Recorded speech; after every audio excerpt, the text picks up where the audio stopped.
And this is the Mercedes-Benz Rangers postgame show, and it turns out that reset button is perilously close to a panic button. Rangers return from a 4-day break, but their game does not. Beaten handily in Tampa tonight, 6-2 the final. Inside our Delta MSG studios alongside Brian Boyle, I'm John Giannone. 2 even-strength goals, 2 shorthanded goals, 2 power play goals, all too much for the Rangers to handle in another night that leaves the Rangers wondering where do they go next. I'm not sure. I'm really not sure where they go. And there was a lot of good in the first period especially. We talked about that. It's unfortunate some bounces go against you or a mistake here and there that cost them ultimately, and then that was no different in the second period. The second period has been giving them fits lately. They cannot seem to figure out a way to either gain momentum or stop the bleeding when they get behind the 8 ball in the second period. And then in the third period, I mean, there was a push. I give them credit. There's more of a push than we've seen in the past. There was a little bit more physicality than we've seen in the past. They just have to stay with it. They cannot quit on each other. They have to continue to try and push through this because the only way out is through. Rangers, you mentioned second periods, have been outscored 23-8 in second periods in 12 games in the month of December, and that was their undoing yet again tonight. We talked in the pregame show about the perhaps most lethal line in the NHL. It's these 3, and they are our Jersey Mike sub-above players of the game. Jake Guentzel, Braden Point, Nikita Kucherov. Let's count them up. 7 points in all from those 3. 2 goals for Braden Point on the night, a goal and 2 helpers from Nikita Kucherov. When you consider what those players have done against the Rangers in the last 2 games, Point in his last 2 against the Rangers has 9 points. Kucherov has 8. That's not a good recipe. And they're going to get their chances. They're going to get their goals. But you want to limit it, and you don't want to take penalties unnecessarily. You know, things happen in the course of a game where you have to take a penalty, but you know this one here was not the penalty you wanted to take from Sam Carrick early. This is not how you want to start a game. Saying all the right things, doing the right things, and then you come to a game and you get yourself on the penalty kill early. That's just too hard to get by. I mean, that's an awful start. They tied it later, and then here they come 5-on-5. This is a simple play. These are all highly skilled players in Tampa. All this is an entry, putting it deep, and making a quick play to the net. There's not a ton of skill involved there, but they do those things as well. And then, again, you give them enough chances on the power play, sometimes they're going to get lucky. They're just too good. They bring pucks to an area that's dangerous. They're going to get lucky, and they're going to burn you.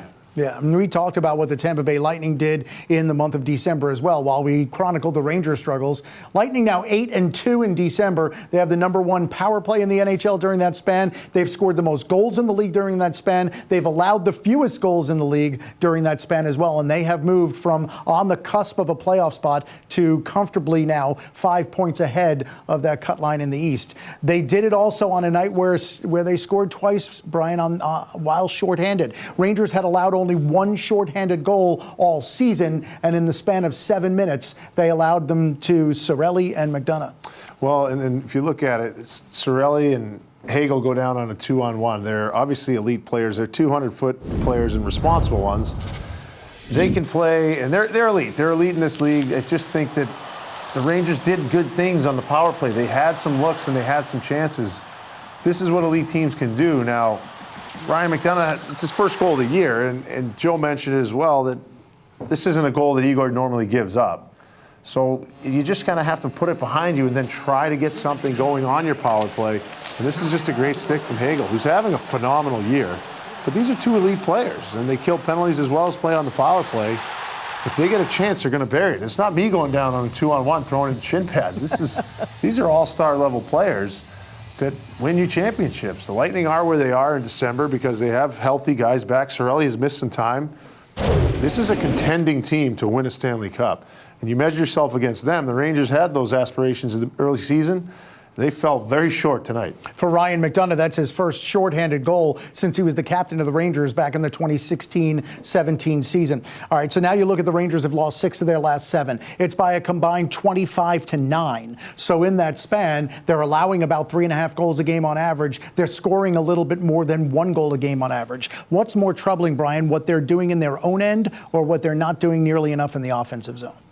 Again, I've seen games recently that weren't this bad. Like stretches of this game where actually there were good minutes from the Rangers. They got more opportunities. They had more shots on net, more second chance opportunities, I think, than they've had in the recent past. that's something, again, you have to take a positive out of because there aren't many other positives to take. I think defensively, there were breakdowns. I really didn't like the 6th goal. They sort of checked out. They were all in the right spot, but they were just checking nothing. They were checking air. They weren't facing the right way. Those things can't really happen, but the game was essentially over. But you want them to keep playing to fight through it. Most minutes of this game, I thought, were better. I think defensively, they didn't give up as much. Offensively, if they just can bury a few more, they're going to get more opportunities, and they will score more if they play that way offensively. Rangers sandwiched the Christmas break with 2 losses by a combined score of 11-2. Monday in Jersey, now Saturday night here in Tampa against the Lightning. Mika Zibanejad, no points on the night. Now 1 point in his last 9, 1 goal in his last 12. Let's begin the postgame reaction with the centerman inside the dressing room in Tampa. And then yeah, I mean, obviously, result-wise, yeah, it's not what we wanted. We talk about a reset. We can talk about whatever, and if the result is not there, then it's not going to matter how the game goes. But I don't think it was a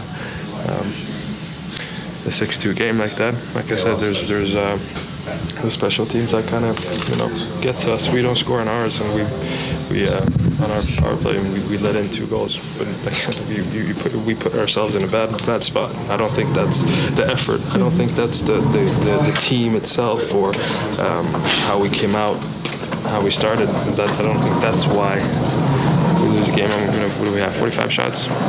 Yeah, we got to get in front, maybe a few more, and get some quality chances. But I thought we did, and it's frustrating. I understand the question if we were flat, if we came out and we got outshot, we have 11 shots like we had against Devils, but I don't think that was the case today. What with the power play was leading, was it? I think a little bit too aggressive on both, honestly, on both goals where we kind of get caught with 4 guys low, and they just turn and go, and they get a 2-on-1, and both times they capitalize on the chance. So got to do a better job of keeping the non-puck side higher, and make sure that we don't put ourselves in that position. Thank you, Mika. Mika Zibanejad talk a bit about that first period where the Rangers outshot the Lightning 17-6, but they go into the dressing room down a goal after the first period despite all that on the late shorthanded goal by Ryan McDonagh. And then within the first 8 minutes of the second period, it was 5-1. So I wonder from you, on a team that appears fragile at moments like a shorthanded goal in the last 2 minutes of a period, could you see that fragility when you watch the Rangers? I have this season. In the past, I've seen it. I've seen games where, and Mika alluded to it, they got 11 shots on net in the whole game, or they got shut out in Nashville, a Nashville team that's been struggling. A team like the Tampa Bay Lightning, who has championship caliber team, champions in that room that you're playing against, they just need a little spark. They need a power play that they probably didn't deserve, or a nice bounce, and they'll take off. And that's who they're facing. This is the team that they're playing against. So you're not going to get away with any of those mistakes. Again, it's an ugly game. It's a 6-2 loss. They did continue to try to play in straight lines. They did continue to try and shoot more pucks and get more traffic. So Mika's not wrong in that sense, but you have to find a way to get through.